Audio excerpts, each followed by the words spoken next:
সম্মানিত ভিউয়ার্স, আমি এম.এস. রহমান। তো আজকে মেঘলা দিন এবং কিছু আগে বেশ কিছু মেঘ দিছে। আমি কইম এটা প্রচুর মেঘ দিছে, বৃষ্টি দিছে। আর এই এই দিনে আমার মনে চাইলে একটু বেড়াতে দিতাম। আমি বিশ্বনাথের পাশাপাশিও বিশ্বনাথ উপজেলার দেওকলস ইউনিয়নের একটা খালিগঞ্জের বাজার হয়। তো খালিগঞ্জের বাজারের পাশে আলাপুর গ্রাম, এটা মানে আসলেই অনেক প্রাচীন গ্রাম। তো ওই গ্রামে ওই দেখুন একটা টাওয়ার আছে, দুইটা টাওয়ার হলে একটা বাড়িতে আমি আইছি। আমার ভাই ফজল খান আমার সামনে, এখন কিছু গাছগাছালি জমিদার বাড়ি খান। তো এই জমিদার সাহেব আমার পাশে আছেন বোয়াত, বাট জমিদার সাহেবের অবস্থা বর্তমানে আর আগের মতো নাই, যার কারণে আর পাইকফিয়া দাও পাশে নাই, খালি আমি ওদম আছি আর কি কোনো রকম। তো খুবই সুন্দর দৃশ্যগুলা।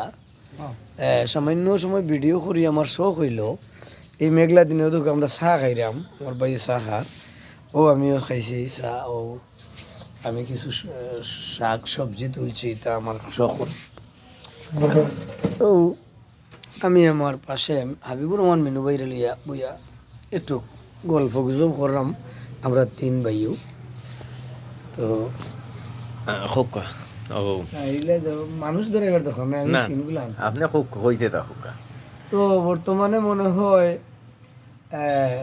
জ্যৈষ্ঠ মাস নিবি, ইংরেজিতে মে মাসের 20 তারিখ আছে না, বাংলা মাস ঢুকে গেছে, 2-3 দিন হয়ে গেছে। বাংলাদেশের মাসের আজকে ফার্স্ট দিন যার 5 দিন, প্রথম সপ্তাহ। এই হিসাবে আমি অনেকের মন হয়তো মতে মিলত না, বৃষ্টির দিনে বৃষ্টি না হইলে, বর্ষাকালে বৃষ্টি না হইলে আমার ভালো লাগে না। আমি বৃষ্টি বা বর্ষা ভালো পাই। আর বর্ষাকালটা আমার কাছে প্রিয়। আমি অবশ্যই আমার কাছে ভাই আচ্ছা আমার তো কামে তো ধারণা দিলাম কিলা করতে তো প্রিয়, কারণ এই বৃষ্টি বা মাছ মারা বা এই যে দৃশ্যগুলা, আলো আঁধারির খেলা বা আকাশ ও মেঘের আনাগোনা, অনেক সময় ঝড় ঝাপটা, এই যে বিভিন্ন পরিস্থিতিতে মানুষের জীবন বা আমরা বাংলাদেশি বাঙালির জীবনটা আসলেও মজার জীবন। এটারে উপভোগ করলে কিন্তু উপভোগ্য। কেউ যদি এটারে ভোগান্তি হিসাবে মনে করতে পারেন, কিন্তু আমার কাছে এটা জীবন উপভোগের একটা রহস্যময় পরিবর্তন। এবং আমরা মৌসুমি জলবায়ুর দেশ বাংলাদেশে বসবাস করি। আমরা এই যদি ঝড় বৃষ্টি না হয়, জমি উর্বর হইতো না, মাছ চাষ বার হইতো না, মাছে ভাতে বাঙালি নামও মিটে যাইব। আর ওখান তো মাছ ফিশারি থেকে আইনা হয়, তাই মাছ তো মাছও নাই। একটা মিনিট আপনার লগে একটা সংযুক্ত করলাম যে আপনি যেটা কইরা যে আমরা 6 ঋতুর দেশের আমরা যে বৃষ্টি বাদলের একটা সিজন, এই জিনিসগুলা কিন্তু আমরা সারা ওয়ার্ল্ডের মাঝে আমি মানে চিন্তা করে দেখলাম বা নিজেও অনুভব করলাম, এত সুন্দর মজার ওয়েদার, মজার আবহাওয়া, মজার ঋতু আর কোন ওয়ার্ল্ডের মাঝে কোন দেশে আছে বলি আমার কারণ আমরা সহনশীল, ঠান্ডা সহনশীল, গরম সহনশীল, মানে বৃষ্টি সহনশীল, এত একটা মানে ওই যেমন কানাডা ঠান্ডা তারা সহ্য করতে পারেন না, অতিরিক্ত বরফ। লন্ডন অতিরিক্ত বরফ, যেদিন পরে এদিন করতে মানুষ বার হইতো না, বৃষ্টি যেদিন পরে ওই দিন কোন মানুষ তারা করতে বার হইতো, আমরা আমি আমার ফজল খানের একটু পরিচয় দিতে হয়।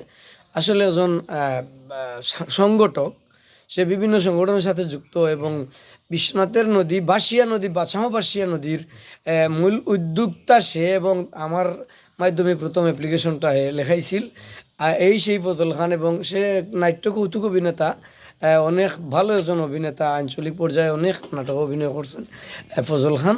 আর এই দেখুন মাছ মারিয়া দিয়ে আইসে বাচ্চাইন তোরে কই মাছের পোনা, এবং কই মাছের পোনা আসলে আমার খুব ভালো লাগে আমি খাইতে। আমি কালকে নিজেই মারিয়া নিজে তরকারি রান্দা খাইছি। তো যাই হোক, যারা আমার সাথে এই ভিডিও দেখবা, যারা সবার কাছে আমার সালাম, সালামু আলাইকুম, আদাব এবং অভিনন্দন। বর্তমান বাংলাদেশের রাজনৈতিক বা যে বর্তমান যে অবস্থা বা রাষ্ট্রীয় যে এখন আমি দেখলাম ক্রান্তি লগ্ন, এই সময়ে যদিও মানুষ অনেক কষ্টে আছে, মুখে খইয়া কেউ খোয়ার নাই বা সইয়াও থাকার মতো নাই, এর মাঝে একটু শান্তি, একটু আনন্দ, একটু মজা পাইলাম। আমি ওখানে আইলাম এবং আপনার সাথে একটু শেয়ার করলাম ভিডিওটা, কারণ বাক্কা দিনের মাঝে অনেক দিন হয়ে গেছে কি আমি ভিডিও ছাড়ছি না। অনেকেই এটার আশা করেন ভিডিও ছাড়ার লাগেই। তো আমি বাড়িটার নমুনা একটু দেখাইলাই আপনি ওদিকে যাও না, হিপায় এইবার নাই, আমি তার বিল্ডিং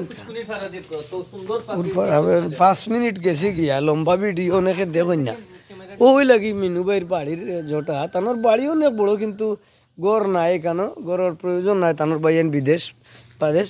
ও একটা পুকুর আছে এবং এখানেও কিছু দেশি বিদেশি গাছ ফসলের গাছ আছে আমার দেখা আছে। আর না, এগুলো স্থির আছে। অনেকটা খাটালোর গাছ এখানে আছে, বাগান আছে তানোর। ওই খাটালোর গাছগুলো নষ্ট হয়ে গেছে। ওই আর একটা টাওয়ার, ওই সামান্য দেখা যায় একটা টাওয়ার। ওই টাওয়ারটা তানোর বাড়ি 2টা টাওয়ার দিয়া এমন একটা সমস্যা করছেন, তাই এটা আগে জানতাম না। টাকার লুবে টাওয়ার দিছেন, আর এই টাওয়ারের কারণে এখন তানোর গাছে ফসল আয় না, আইলি টিকে না, নারকেল আয় না। আগে পাখি কলকাকলি আসিল, এখন পাখিও এখানেও নাই, ইয়া টিকে না, মানে বিভিন্ন ধরনের সমস্যা এই টাওয়ারগুলো স্থায়ীভাবে দিয়া। যাই হোক, দেখুন আমরা ওদিন মুরুগ আসলে এগুলা যদিও আমার কাছে অনেক আনন্দের, বা আমার চাইতে যদি বিদেশিরা দেখে আরও আনন্দিত হইব যে আমরা বাড়িঘর গ্রাম এত সুন্দর, এত মানে এই যে খোলামেলা, কোনো ধরনের ঝামেলা নাই, কোনো ধরনের ভয়ভীতি নাই, একেবারে আমরা স্বাধীনভাবে আছি। তো সম্মানিত ভিউয়ার্স, আমি রাখি দিমু একটা কথা কই লাস্টে, দিন চলে যায় কথা তাকে, সুখ্যাতি উখ্যাতি, জল শুকালেও নদী তাকে, থাকে তাহার স্মৃতি, প্রেমিক রয় না রয় প্রীতি, জয় পরাজয় কর্মফল। এই কথাটা কইলাম এই হাবিবুর রহমান মিনুভাইয়ের কারণে। আজ মিনুভাইয়ের আর্থিক বা অবস্থা, না মাথুক আপনি মাথুক এই অবস্থা একটু হীন অবস্থায় আওয়ায়, একটু নর্মাল অবস্থায় আওয়ায় তার বন্ধু বান্ধব বলতে এখন আর কেউ আইন না। অথচ এই মানুষটা এই এলাকার অনেক ফ্যামিলির অনেক জাতর সমস্যা দূর করছেন, অনেক ধরনের সাহায্য সহযোগিতা আর্থিক এবং বিভিন্নভাবে এখনও করিয়া দেয়রা। তো ওইগুলা তানোর অভ্যাস মতো, কিন্তু মানুষটা এখন অসুস্থতা 2বার স্ট্রোক করিয়া তানোর শারীরিক অসুস্থতা এবং বিশেষ করে আর্থিক অভাব, একটু অভাব পড়ায় তানোর পরিণতিটা এখন এই। কিন্তু আমার বাড়িটা আসলে বিরাট একটা বাড়ি, আমার কাছে খুব ভালো লাগে। এই যে সুপারির বাগান, এই যে নারকেলের বাগান, এটা দেখলে ছবিতে দেখে কতটুকু অনুমান করা যায় হইতাম পারলাম না। আর আমি আশা করবো আমার লাইক কমেন্ট ওখানে মন্তব্য করি আমার ভিডিও কেমন হইল আমার একটু উৎসাহিত করবা। আমি কোনো সাংবাদিক নাই, আমি গান বাজনার মানুষ, অনেকেই জানেন অনেকে জানেন না। আসসালামু আলাইকুম, বিদায় নিলাম।